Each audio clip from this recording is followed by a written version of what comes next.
in order to stabilize a fracture, you need to stabilize the joint above and below the fracture. All right. So if you have a fractured foreleg, if you have a fracture over here, you can take a newspaper, you can take a magazine, well, you're little guys, you take a little Reader's Digest, you put it on there, but you need to stabilize.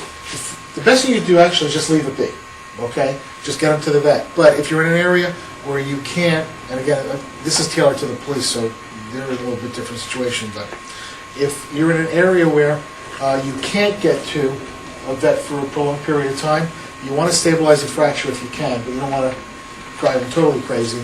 But if the fracture's here, you stabilize this joint and this joint. And you can do that by using you can use a tube from the toilet paper, you can use a tube from paper towels, you can use a magazine, whatever, and then you just take tape and just tape it up. Okay. Stabilize the fracture above and below, like the femur and the humerus, you can't stabilize these joints.